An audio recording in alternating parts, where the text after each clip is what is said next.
desça daí. Em outros casos, ouvi pessoas preocupadas chamar e até implorar para aquela pessoa em cima do tonel deixar as drogas. Outros imploravam para que aquela pessoa sentada no topo do tonel parasse de fumar. Outros ainda suplicavam para que ela comesse menos e fizesse alguma atividade física antes que tivesse outro AVC. O fato é que todas as pessoas que citei, por um motivo ou outro, estão na zona de conforto.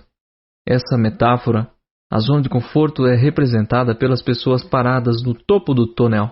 Mas, na verdade, zona de conforto é o lugar onde encontramos desculpas para não fazer o que sabemos e que devemos fazer. A zona de conforto parece um lugar supostamente seguro, mas na prática, ela acorrenta e nos mantém presos, inertes e imóveis, enquanto o mundo está acontecendo lá fora e nós envelhecemos aqui em cima. Uma ótima definição para a zona de conforto é uma combinação de mentiras paralisantes com o prazo de validade vencido, pois o conforto de não agir certo na hora certa logo se tornará uma prisão de muros altos. Zona de conforto é a combinação de várias mentiras paralisantes com o prazo de validade vencido. Paulo Vieira. Afinal, não precisamos ser paranormais nem videntes para imaginar qual será o destino daquela pessoa que nunca encarou a vida profissional. Não precisamos ser muito inteligentes para acertar como será o futuro do alcoólatra, ou como será a família do adultério, ou como será a saúde do glutão sedentário, ou a vida daquela mulher que trocou os filhos pelos colegas de balada, ou a vida daquela mulher que trocou os filhos pelas colegas de balada e seu futuro financeiro por bolsas e sapatos. Certamente é bem mais fácil e cômodo dizer como será a vida das pessoas presas na zona de conforto. Afinal, estamos de fora analisando suas ações e as consequências de seus atos e de suas omissões. Contudo, precisamos olhar para dentro de nós mesmos e nos perguntar: em quais áreas da minha vida me percebo na zona de conforto? Como será a minha vida se eu continuar, por ação ou por omissão, na zona de conforto? Entendendo a metáfora do tonel e entendendo o que é a zona de conforto e as consequências dela na vida das pessoas, mas sobretudo na vida, posso então lhe fazer o meu segundo convite. Haja, vamos, deixe o tonel, venha para cá e se afaste dessa terrível zona de conforto. Haja, não importa se certo ou errado, apenas haja e depois se aplique para agir cada vez mais acertadamente. O bordão diz: tem poder quem age e mais poder ainda quem age certo. Peço que memorize esse bordão, que venho repetindo nos últimos anos e depois compartilhe com outras pessoas. Tem poder quem age e mais poder ainda quem age certo. Paulo Vieira. A única coisa que pode tirar alguém da zona de conforto é a ação direcionada para suas metas, seus objetivos e seus desejos. No entanto, veja bem, para tirá-lo da zona de conforto, não precisa ser a melhor ação. Não precisa ser a ação mais acertada, nem a mais eficaz, a ser posta em prática. Qualquer ação direcionada sutilmente para os nossos objetivos já inicia o processo de mudança e libertação da zona de conforto. Existe, porém, algo como uma força paquidérmica que sustenta e mantém as pessoas aprisionadas na zona de conforto.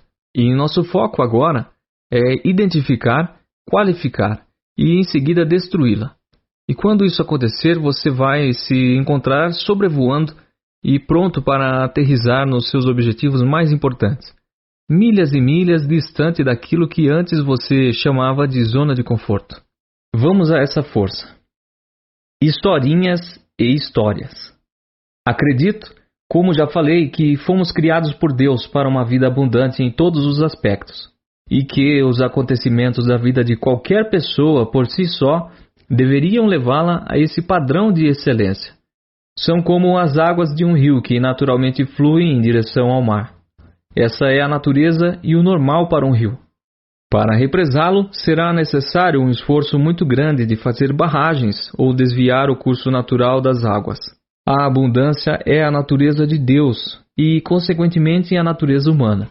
Se, porém, você não está vivendo essa abundância e plenitude, é porque existe uma barragem, um desvio, que impede o fluir dessa natureza abundante para você.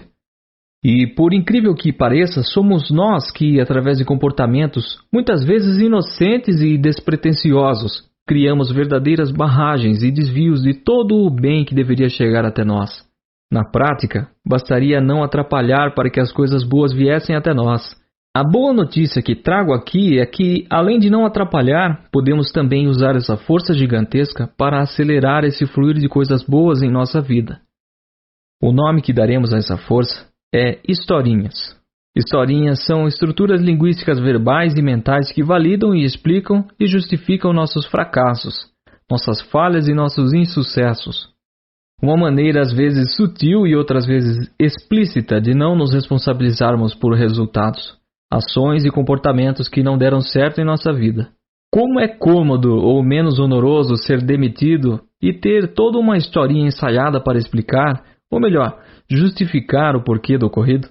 Como é mais fácil e mais confortável encarar o diretor do colégio do filho que acaba de ser expulso e contar a historinha de que criou os 2 filhos da mesma maneira e só um é problemático.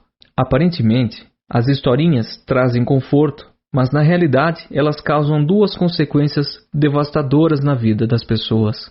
A primeira é que elas atacam a autorresponsabilidade, conceito que vamos explicar melhor no capítulo 3. Ou seja, elas tiram a autonomia de ser autor, deixando-o como refém da situação. No caso do pai diante do diretor, a historinha o coloca como vítima impotente da situação, como se não tivesse o que fazer. Afinal, o outro nunca teve problema na escola, e os 2 foram criados da mesma maneira. E a segunda consequência é o fato de essa historinha ser interpretada como verdade pelo cérebro. E quanto mais vezes for contada e com mais intensidade emocional for dita, mais presa dentro dela a pessoa ficará. O cérebro não escolhe no que acreditar. Assim, o que você mais comunicar, mais verdadeiro será. Nesse caso, esse filho será de fato a ovelha negra da família, o menino problema, provavelmente sem solução. Quantas historinhas temos contado para justificar os nossos fracassos? Quantas historinhas temos criado e contado para justificar ou explicar nossa permanência no grande tonel da zona de conforto? É comum acreditarmos que historinhas são mentirinhas ou disfarces simples para algo do qual queremos fugir ou sobre o qual não queremos reconhecer na nossa responsabilidade. Na verdade, existem 3 categorias de historinhas: mentiras e exageros, verdades e, por fim, brincadeiras. As historinhas mentirosas são justificativas, inventadas com o objetivo de diminuir a culpa. Já as historinhas verdadeiras são uma tentativa de acusar o outro e se eximir da responsabilidade pelos próprios atos. As brincadeiras fazem a pessoa fechar os olhos para o problema, tirar o foco do assunto por meio de piada ou de algo engraçado dito sobre o problema. Seja qual for o tipo de historinha, elas destroem a autoimagem e deixam seus autores impotentes na questão da ação e do comportamento, e certos da impossibilidade de realizar.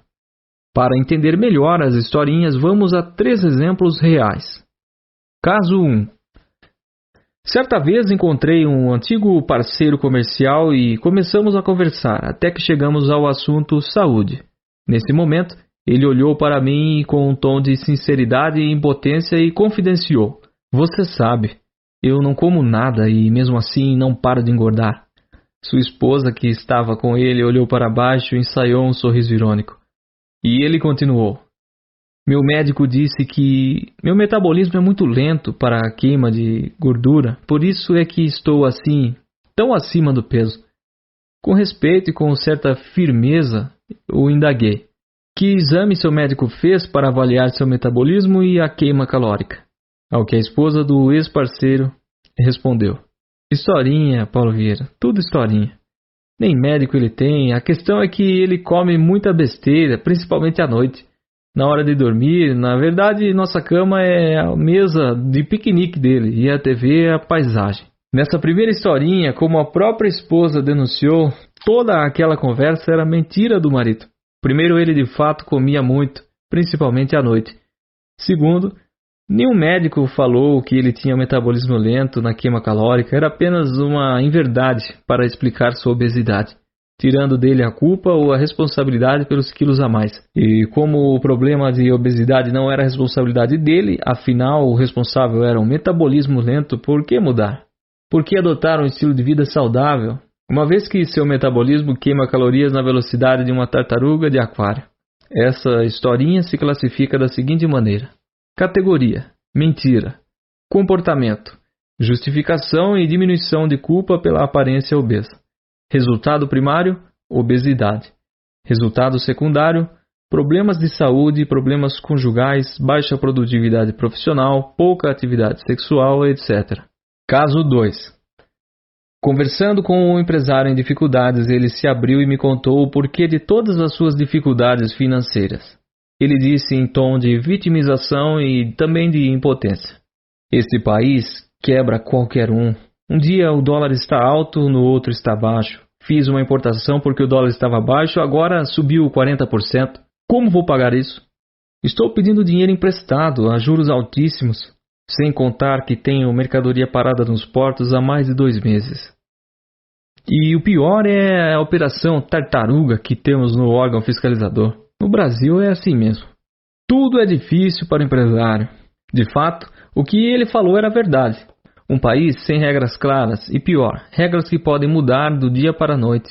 Muita burocracia e completa ineficiência dos mecanismos e das estruturas governamentais, sem contar a corrupção em níveis alarmantes. Entretanto, se o problema da empresa dele era apenas esse, então por que seu concorrente, que na verdade começou bem depois dele sem capital, está indo tão bem e crescendo tremendamente apesar do governo e de todo o chamado custo Brasil? Diferentemente do exemplo anterior, esse caso é verdade. De fato, todas as acusações ao governo brasileiro procedem. Contudo, quando olhamos para o setor a que ele pertence, vemos empresas que prosperam apesar de todos os problemas conjunturais do país. E por que justamente ele não prospera? O que seus concorrentes vitoriosos estão fazendo que ele não está? Conhecendo os dois, ele e sua empresa, posso dizer com certeza 3 coisas. Primeiro, ele é muito centralizador e não permite que ninguém haja ou pense em soluções sem sua presença. Segundo, ele tem uma liderança autocrática e muito dura. É comum perder a cabeça e ofender sua equipe. E por último, como já disse, a ele falta a gestão empresarial.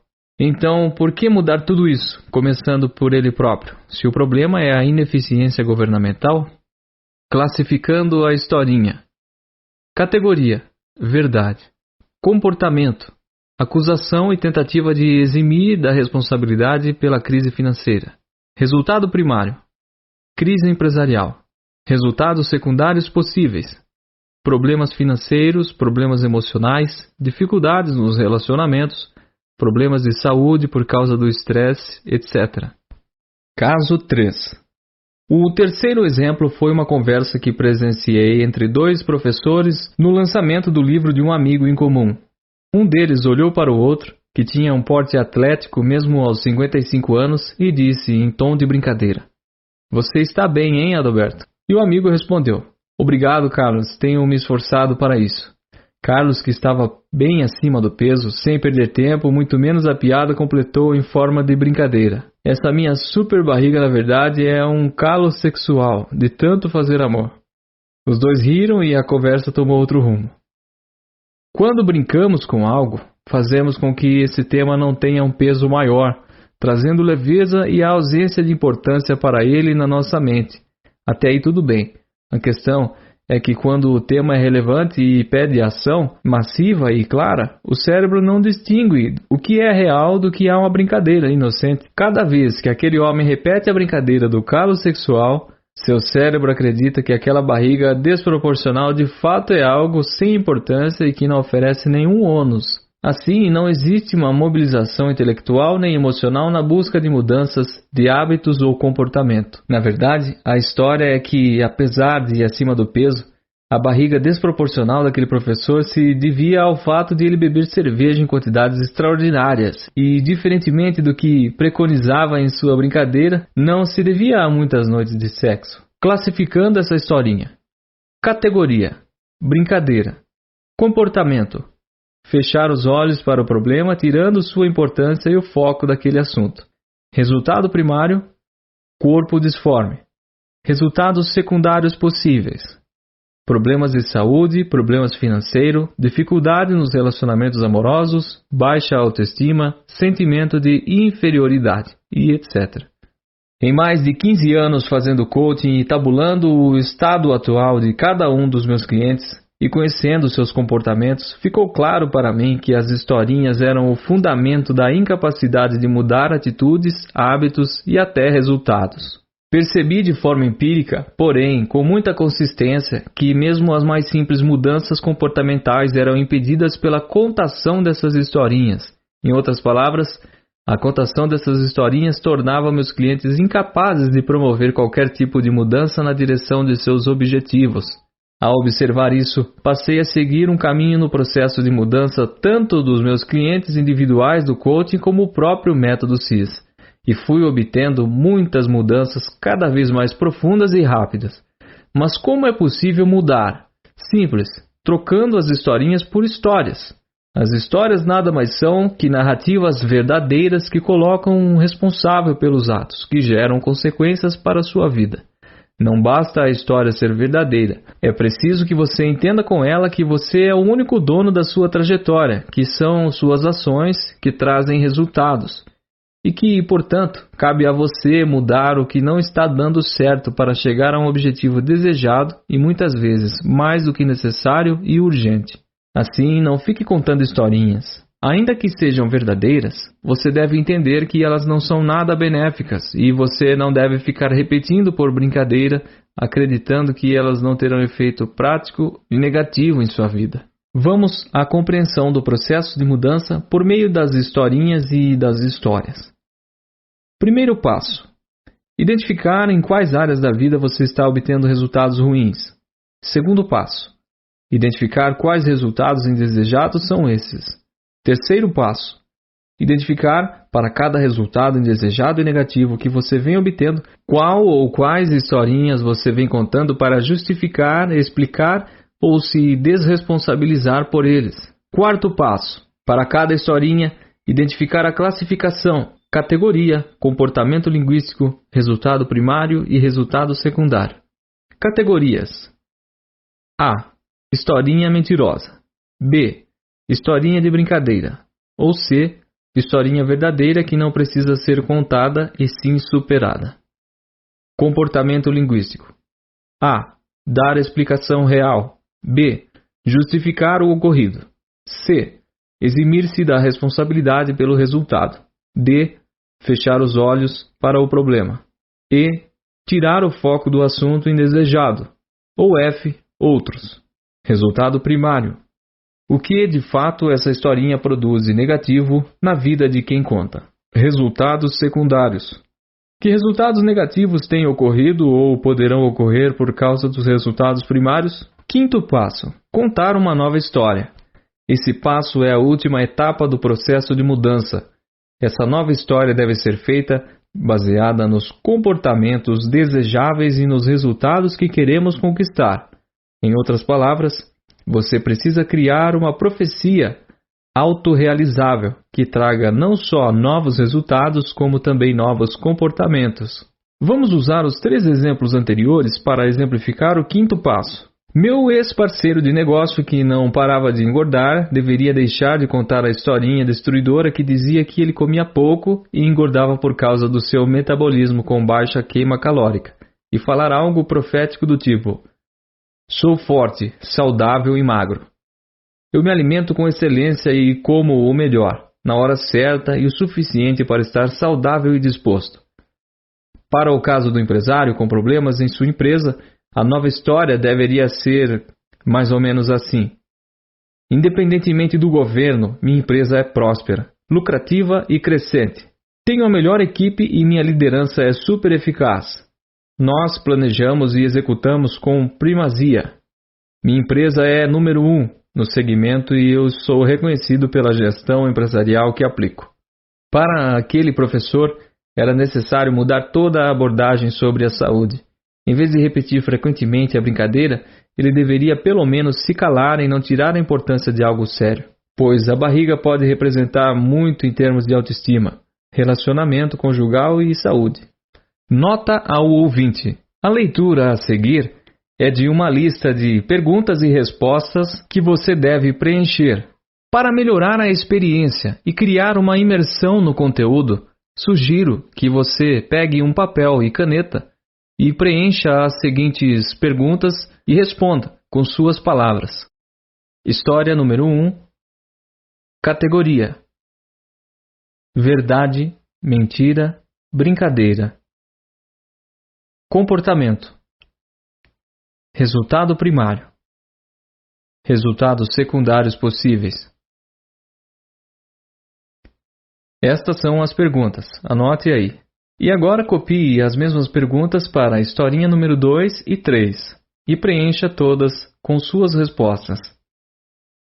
Exercício: identificação e eliminação de historinhas. Passo 1. Identifique qual área da sua vida está deficiente. Passo 2. Identifique quais resultados negativos você vem obtendo nessa área. Passo 3. Identifique quais historinhas você vem contando a respeito daquela área que estão produzindo resultados negativos. Passo 4. Identifique a classificação de cada historinha. Categoria: comportamento linguístico, resultado primário e resultado secundário, e preencha as respostas. Passo 5. Crie novas e restauradoras histórias em substituição às historinhas. Apenas por zelo, peço que você responda a todas as perguntas a seguir que têm a ver com você e que você vive atualmente. Que historinha você conta sobre o sucesso que ainda não tem? Que historinha você conta para justificar suas dificuldades financeiras ou o fato de ainda não ter realizado suas metas e seus sonhos financeiros? Que historinhas você conta para continuar sendo grosseiro ou impaciente com seus filhos? Que historinhas você conta para continuar bebendo, fumando ou se drogando? Que historinhas você conta para si e para os outros para explicar a obesidade ou um corpo fora de forma? Que historinhas você conta para você e seu cônjuge para justificar a falta de sexo na relação e a falta de harmonia? Que historinhas você conta para estar fora de casa por tanto tempo, seja com amigos, seja trabalhando? Que historinhas você conta para explicar o fato de não estar trabalhando no que deveria e poderia? Que historinhas você conta para gastar tanto dinheiro com coisas fúteis e supérfluas? Que historinha você conta para estar em dificuldades na sua empresa ou em sua carreira profissional? Agora que você respondeu a essas perguntas poderosas de sabedoria, PPS, fica mais fácil executar a ferramenta completa. Você sabe qual área está ruim na sua vida, como também sabe quais são as historinhas que você leva e o mantém nesses resultados negativos. Seu maior desafio, porém, começa agora. Em primeiro lugar, você precisa entender e levar a sério o impacto dessas historinhas na sua vida, para que, quando indevidamente repetir suas historinhas do passado, reconheça todo o mal que elas produzem na sua vida. Em segundo lugar, sempre que você falar ou repetir essas historinhas, você deve ter à mão a nova história e repeti-la com ênfase, pelo menos 5 vezes. E por último, essa nova profecia histórica deve ser repetida 5 vezes por dia em voz alta, até que por repetição ela seja uma verdade em seus comportamentos e resultados. Tem poder quem age e mais poder ainda quem age certo e massivamente. Eu já o convidei a agir. Não importa se de maneira completamente acertada, mas agir é o primeiro passo à conquista dos seus sonhos e objetivos. E agora, sem as historinhas que o impedem de agir e agir acertadamente, ficou mais fácil pôr para fora todo o poder e ação que existe dentro de você. Muitas pessoas acreditam que o que as separa de seus objetivos é o tamanho deles e onde elas se encontram naquele momento. Por isso vemos com frequência essas pessoas estabelecerem objetivos pequenos, medíocres e muitas vezes insignificantes. Afinal, elas dizem: se eu estabelecer um objetivo muito ousado, vai demorar muito tempo para realizá-lo, ou talvez nunca aconteça. Essa afirmação parece ser verdade, mas na prática não é. Humanamente falando, a única coisa que nos separa dos nossos objetivos é a nossa capacidade de agir. A qualidade das nossas ações e a somatória delas são o fator que determinarão quanto tempo levaremos para realizarmos uma meta. Não importa se o objetivo é ousado ou muito fácil de conquistar. Vejo constantemente pessoas que demoram uma eternidade para realizar um objetivo simples e pequeno. E tenho visto outras pessoas que em tempo recorde realizam o extraordinário. O que vai realmente importar é o que de fato você fará para conquistar seu objetivo. Ou seja, a quantidade e a qualidade das ações implantadas. Vamos ao exemplo de 2 jovens vendedores em uma empresa atacadista, que decidem estabelecer suas metas pessoais. O primeiro decide comprar um carro popular de 1000 cilindradas, e o segundo estabelece a meta de comprar uma Mercedes 0 km. O primeiro vendedor usa a lógica cartesiana tradicional e começa a fazer contas do tipo: poupando 200 por mês, precisarei de 60 meses ou 5 anos para juntar 12 mil reais. E assim poderei dar entrada no meu carro popular e restarão 18 mil reais, que poderei investir em 17 prestações mensais de aproximadamente 250 reais. Resumindo, o primeiro vendedor precisará de 5 anos para dar entrada no seu carro popular e mais 6 anos para quitar o automóvel, totalizando 11 anos. Esse vendedor de pensamento lógico e cartesiano estabeleceu apenas uma ação para cumprir sua meta: pagar pequenas e quase ínfimas prestações. Já o segundo vendedor teve o seguinte raciocínio: primeiro vou me dedicar e trabalhar de maneira ultra focada para bater todas as metas e ganhar todos os prêmios das campanhas de vendas.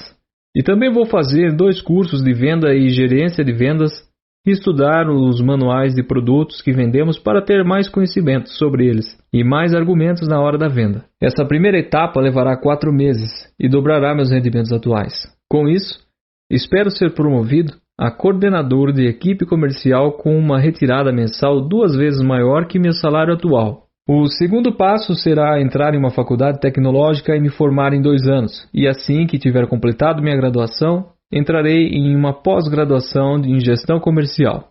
Essa etapa levará 2 anos e então me candidatarei a gerente comercial da nova unidade da empresa que está sendo construída na cidade vizinha. Nesse momento, já estarei ganhando entre salário fixo e comissão aproximadamente 4 a 6 vezes mais do que o valor original. Meu próximo passo será propor à diretora que eu monte uma equipe de telemarketing terceirizada para atender às pequenas vendas da empresa, aquelas que não compensam mandar um vendedor na rota. Afinal, esse é hoje o grande gargalo da empresa.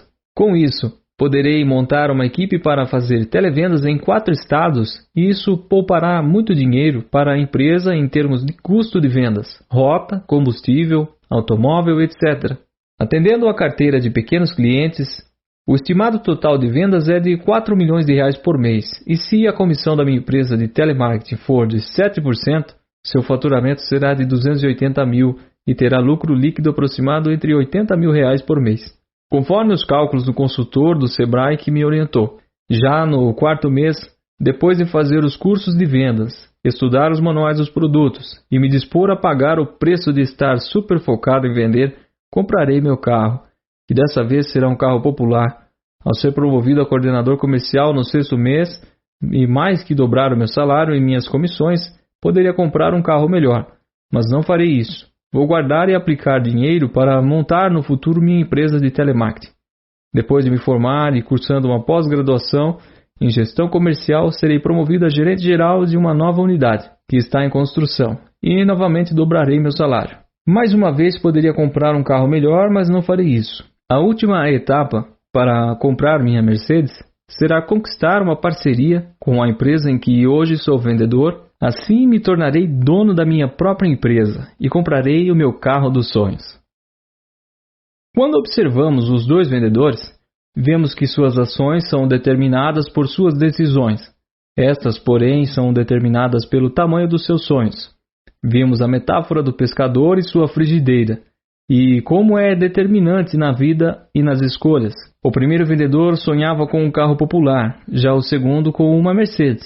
O primeiro se contentou em ter apenas um tipo de ação, que se resumia em uma pequena e medíocre poupança, que jamais desafiaria a ser melhor.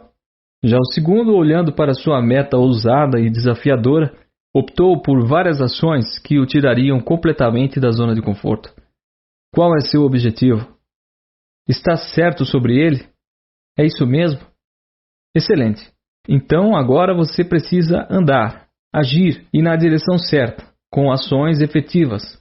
Quanto mais depressa eu andar e de maneira mais direcionada ao meu objetivo, mais rápido eu o atingirei. Não importa se meu objetivo é ganhar R$1 milhão e eu não tenho nenhum real hoje. Não importa se você pesa 120 quilos e quer pesar 70. O que importa é se você está indo na direção certa, com comportamentos certos e se vai na melhor velocidade possível. Conheço pessoas que começaram a ganhar dinheiro muito tempo depois de outras, e no espaço de 3, 5, 6 anos já se tornaram milionárias, enquanto as pessoas que tinham começado 10 ou 15 anos antes a sua jornada financeira não conseguiram atingir o mesmo resultado. Muitas pessoas estão falando em sucesso, mas são poucas as que de fato estão atingindo. Em 2014, corri a minha primeira meia maratona do Rio de Janeiro. Depois de completar a prova, com prazer e bem-estar físico, eu disse ao meu amigo e treinador: Ed, não foi difícil como eu pensava que seria. Na verdade, foi fácil. Ele respondeu: completar os 21 quilômetros de meia maratona é fácil. O difícil é se preparar para ela. Aquilo ficou ecoando na minha cabeça e me deu muita clareza sobre o caminho do sucesso. O difícil é agir na direção certa, como acordar cedo para os treinos, fazer musculações e alongamento. Difícil mesmo é treinar fazendo os tiros de velocidade e subir as ladeiras correndo. O duro é acordar todos os sábados às 5 da manhã e correr em média 15 quilômetros.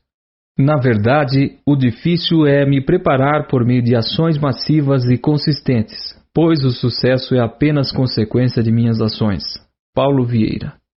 Se o meu objetivo era fazer 21 quilômetros na maratona, para conquistá-lo eu precisava agir com ações massivas de preparação. Então corri todas as terças e quintas e no sábado o treino era dobrado. Entretanto, não era apenas cumprir os dias de treinamento. A questão também é: eu fiz o treinamento adequado? Eu me empenhei? Fui até o meu limite? Segui a orientação do meu treinador ou coach? Dei o meu melhor? Eu me alimentei de acordo com o que havia sido combinado, seguindo o meu cardápio para criar massa magra, musculatura, resistência nas articulações? Completar uma corrida de 21 km pode ser algo muito fácil ou algo desastroso. Isso depende das suas ações. O fato é que qualquer um pode.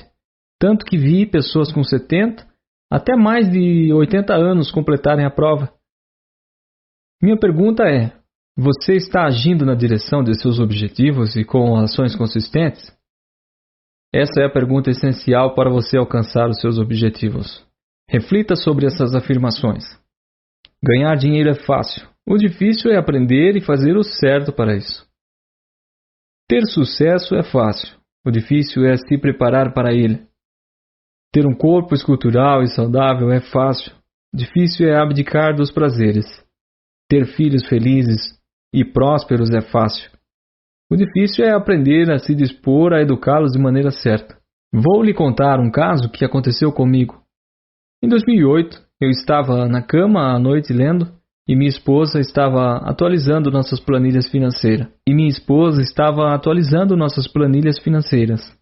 E com certa decepção ela disse que naquele ano nós não bateríamos nossa meta de aplicação financeira. E eu lhe perguntei: por que não vamos conseguir? Ela respondeu que o ano estava acabando, já estávamos em setembro, e não teríamos tempo suficiente para atingir as metas. Naquele momento, eu disse em tom de brincadeira, mas também de discordância: mulher de pouca fé, o ano nem começou, pois ainda temos setembro, outubro, novembro e dezembro. Nesse período dá para fazer muita coisa e ganhar muito dinheiro. Se dá para fazer coisas grandiosas em um dia, imagine em 4 meses. Nós vamos sim bater a nossa meta, em termos de poupança e aplicação financeira.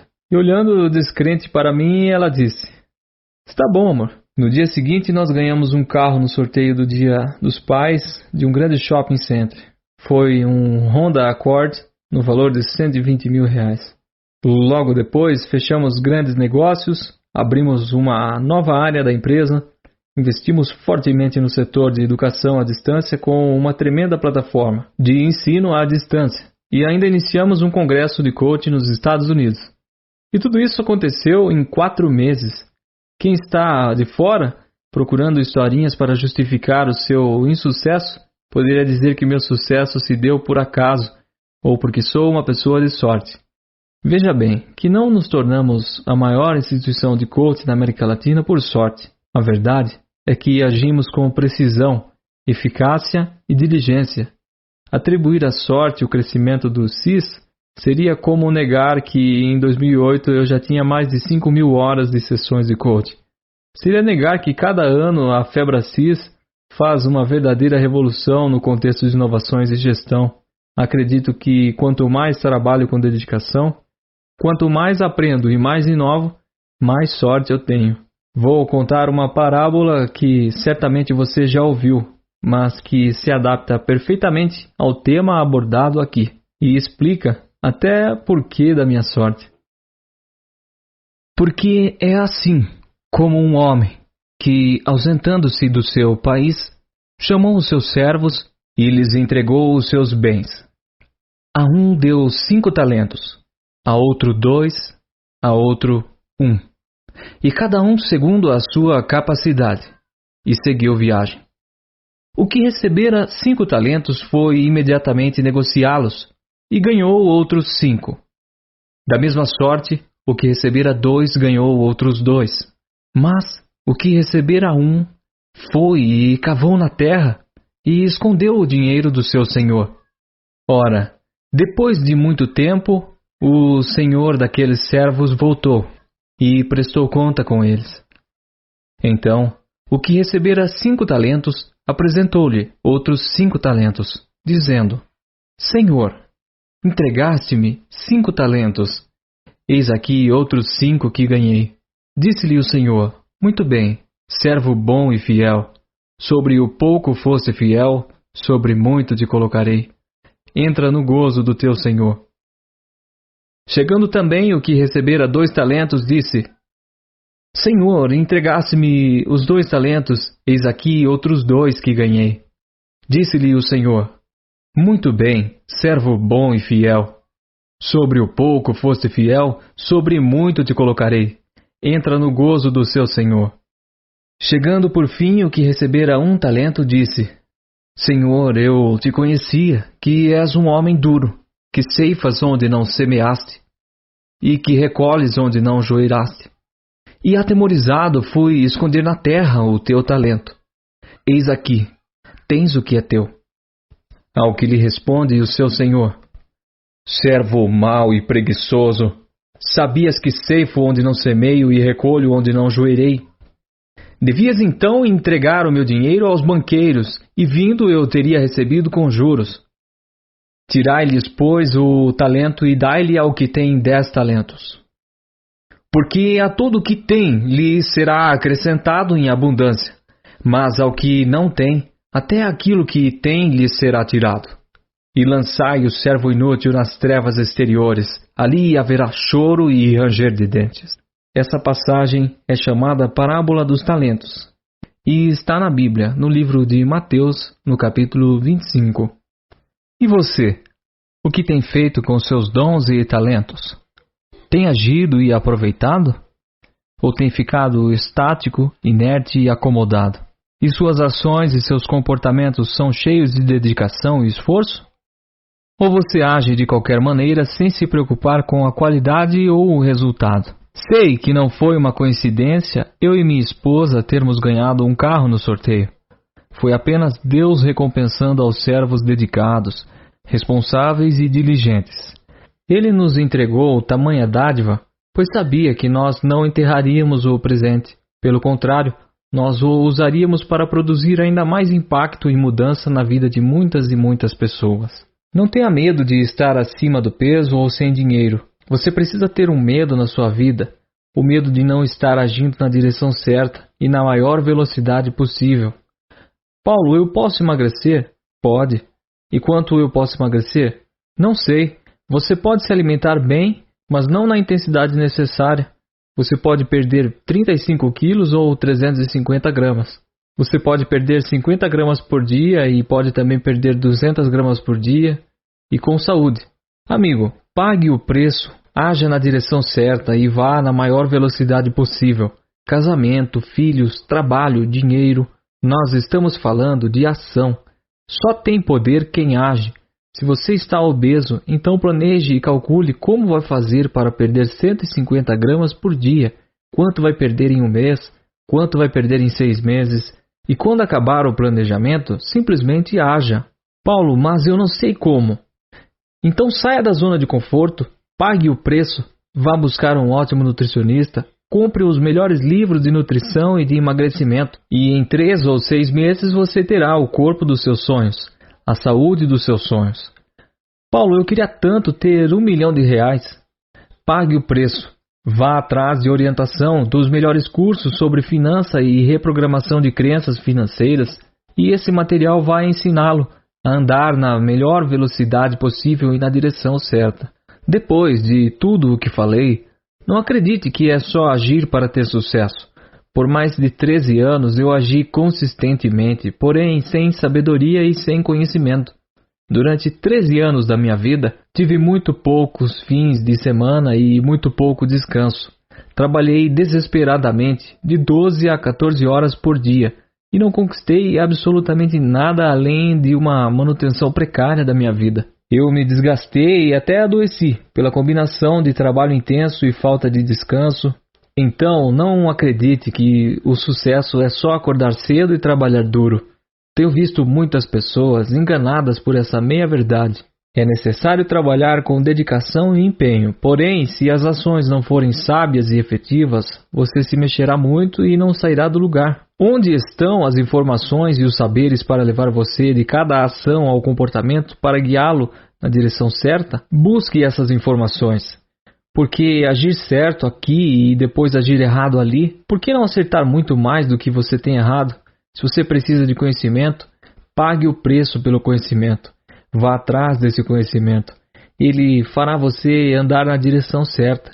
Busque atitude emocional para que você não só siga na direção certa, mas também ande depressa, com a atitude certa, sem perder tempo, focado, sem dispersão e distração. Posso garantir, vale a pena.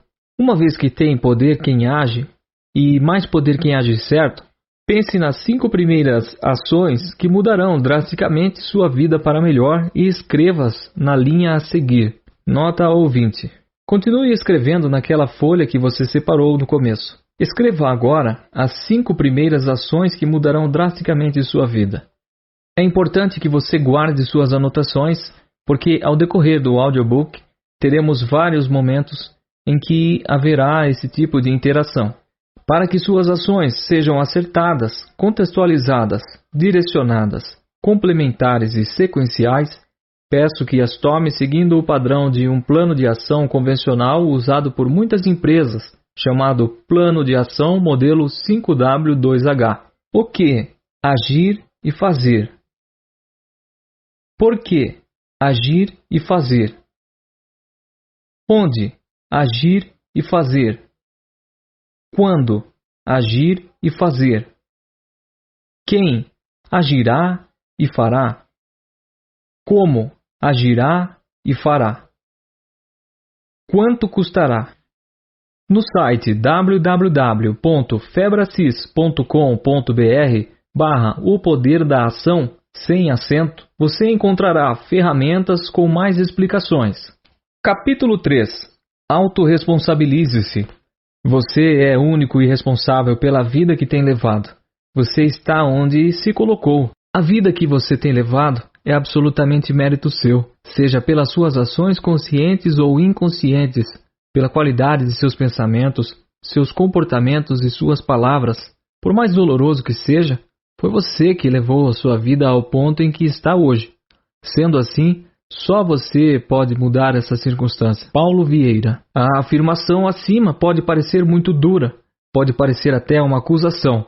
Entretanto, peço que entenda essa afirmação não como uma acusação, e sim como uma realidade libertadora. A crença de que foi você que se colocou, ou pelo menos se permitiu estar onde está, é muito salutar. Afinal, se você que se colocou na situação de vida que está hoje, por pior que ela seja ou esteja, foi você o timoneiro da sua vida, foi responsável, foi o condutor do seu caminho até aqui. E como condutor, como timoneiro da sua vida, você obteve resultados, e não necessariamente fracassos. Dentro dessa perspectiva, se você não está satisfeito com os resultados que tem obtido, basta reconhecer o que está errado, reconhecer que as escolhas e seus caminhos não têm sido satisfatórios e, entanto, redirecioná-los de forma autorresponsável, objetiva e consciente. Fique certo de que os acontecimentos de sua vida não são coincidências, não são fatalidades do destino e que você não é vítima de ninguém e nem das circunstâncias. Autorresponsabilidade é a capacidade racional e emocional de trazer para si toda a responsabilidade por tudo o que acontece em sua vida, por mais inexplicável que seja, por mais que pareça estar fora do seu controle e das suas mãos. Quantas vezes você viu alguém em situação negativa e debilitada de vida e perguntou a essa pessoa: como estão as coisas? Ela respondeu: estão como Deus quer. Se você estiver alerta, perceberá que sutilmente ela está tirando de si a responsabilidade dos seus resultados negativos e culpando e responsabilizando a Deus. Será que Deus anda trabalhando contra as pessoas? Certamente não. Como diz a Bíblia: porém de Deus não se zomba, o que tens semeado, isto será o que colherás. Em Gálatas, capítulo 6, versículo 7. Essas pessoas não percebem que seus comportamentos, pensamentos e sentimentos estão criando a vida delas e normalmente buscam explicações externas para explicar suas desventuras e seus azares. Por isso, responsabilize-se pelas suas atitudes, porque elas trarão consequências. Responsabilize-se pelas suas escolhas, pois elas determinarão os seus caminhos e estes determinarão o seu destino. Responsabilize-se pelos seus pensamentos e sentimentos, pois bons sentimentos e bons pensamentos estruturam nossas crenças e realizações. Autorresponsabilidade é a crença de que você é o único responsável pela vida que tem levado. Sendo assim, é o único que pode mudá-la. Paulo Vieira. Exercício número 1. Reescreva com suas próprias palavras e trazendo-as para a primeira pessoa as duas definições de autorresponsabilidade que aparecem em destaque neste capítulo. Exemplo: eu sou autorresponsável, logo sou o único. Preencha. Nova definição 1.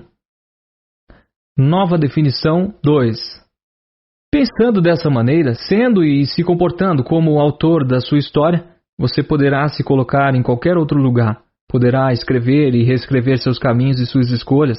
A autorresponsabilidade retrata o fato de que você tem se colocado onde quer que seja, de forma consciente ou inconsciente. A atitude de autorresponsabilidade o empodera e o capacita a mudar o que deve ser mudado para continuar a avançar na direção de seus objetivos conscientes e de um equilíbrio de vida.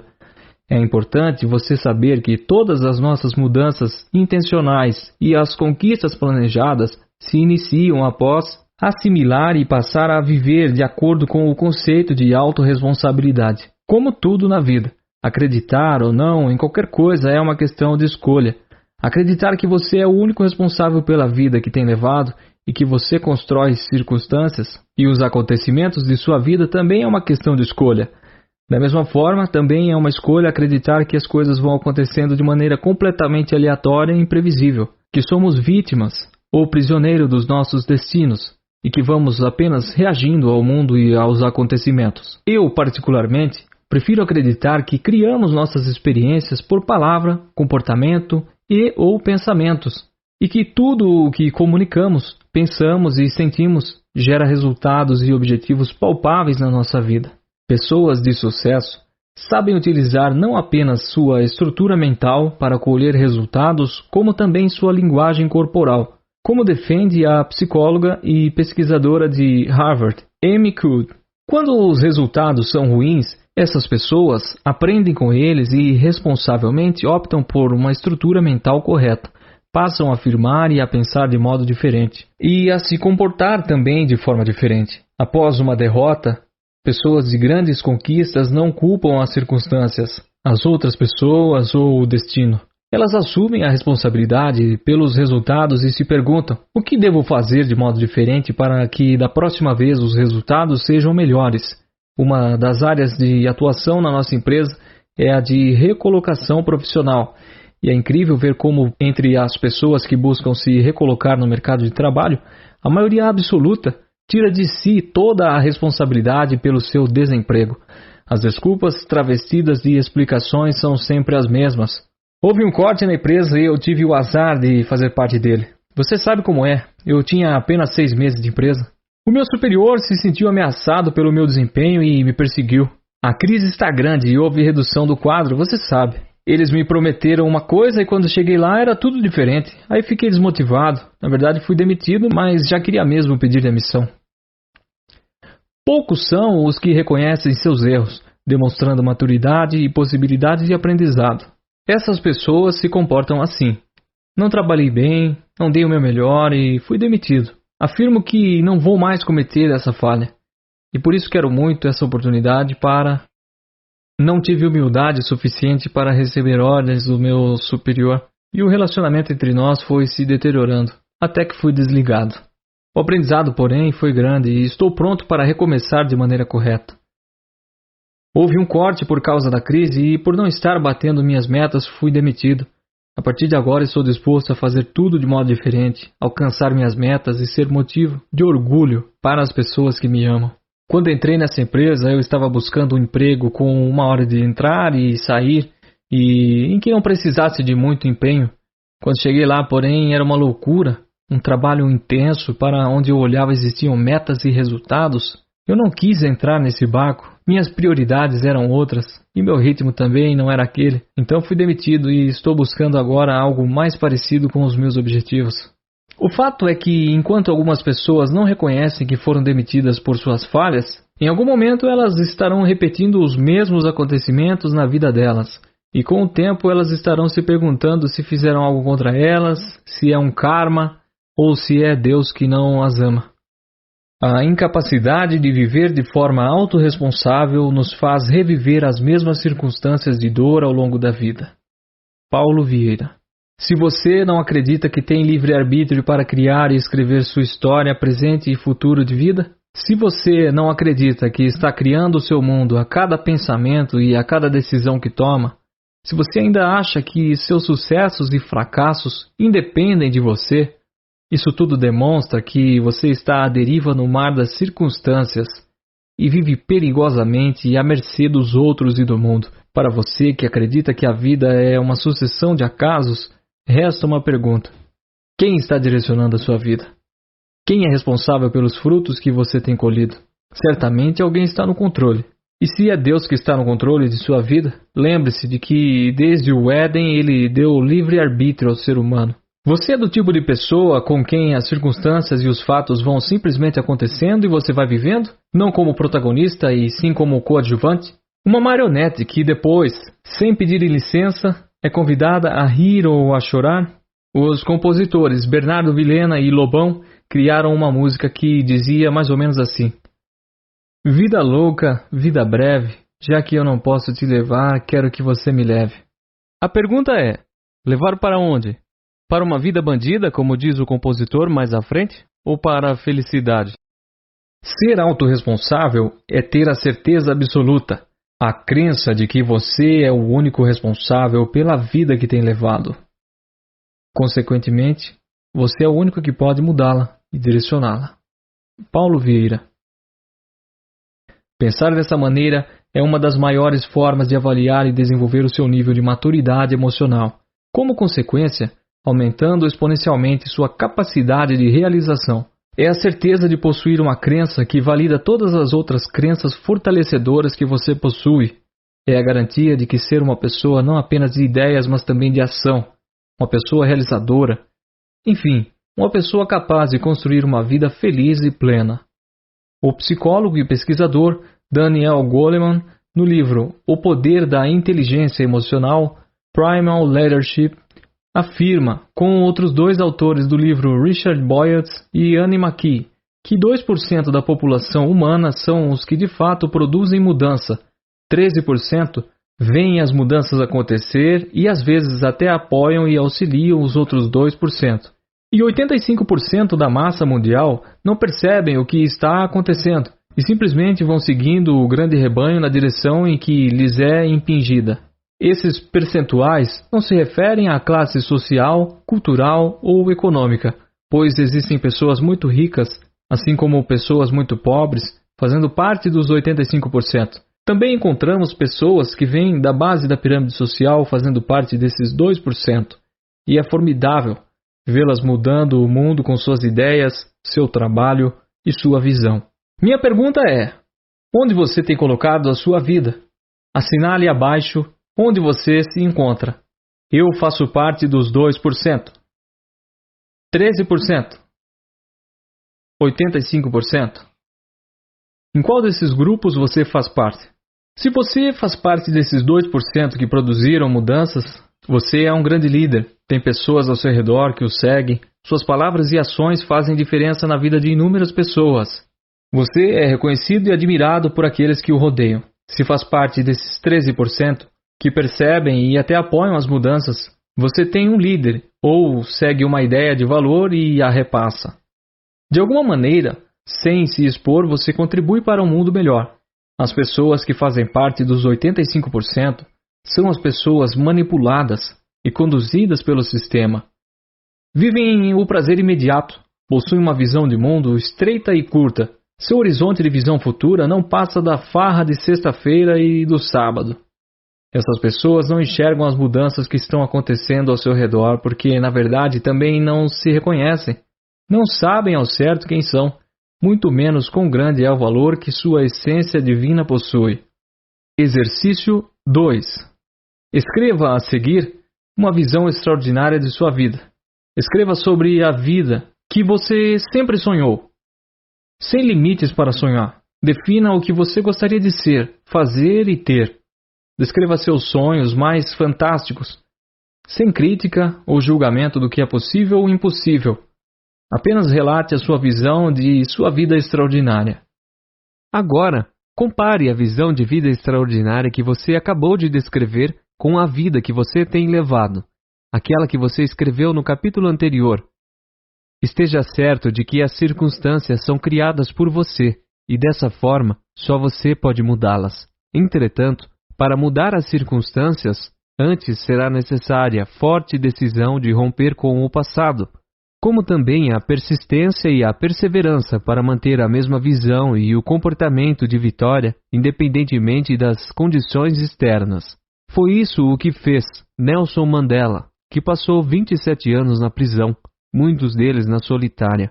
Enquanto vários de seus colegas de cela se lamentavam, colocavam-se como vítimas do apartheid e dos colonizadores brancos, Nelson Mandela se colocava como o autor de sua história. Ele responsabilizava a minoria branca pelo fato de estar preso. Entretanto, ele se considerava o único responsável pelos seus sentimentos, seus pensamentos e suas atitudes na prisão, e também pelo que faria quando saísse de lá. Enquanto ele via seus amigos de cela e prisão sucumbirem, ele estava se preparando para ser o primeiro presidente negro da África do Sul. Estudou administração pública, aprofundou-se em direito internacional e direito penal, e em muitas outras matérias importantes para o seu futuro. E tudo isso aconteceu enquanto estava encarcerado. Quando seus colegas e até os guardas o viam com tanto bom humor e tanta felicidade, alguns diziam: Mandela, acorda, você está na prisão, e daqui você só sai para o seu funeral. Outros, querendo entender tanta determinação e felicidade, questionavam: Como você faz para estar sempre tão bem? Ao que ele respondia: Meu corpo eles podem ter prendido, mas minha mente, pensamentos e sentimentos, sou eu que controla. E ele continuava: Posso responsabilizá-los pelas suas atitudes, porém eu sou o único responsável pelos meus sentimentos. Nelson Mandela. Que tal você trazer para a sua vida esse poderoso conceito presente na vida das pessoas de grandes realizações? Quando os acontecimentos não geram os resultados que esperamos, quando nossa vida não está como gostaríamos, temos basicamente duas opções. A primeira é assumir a responsabilidade pelos resultados, aprender com eles e mudar. A outra é achar um culpado e, de uma forma ou de outra, sempre se eximir da autorresponsabilidade, colocar nos outros e ou nas circunstâncias a responsabilidade pelo que acontece na própria vida. Tenho treinado, acompanhado e feito coaching com centenas de executivos e gestores. Percebo cada vez mais a diferença entre os prósperos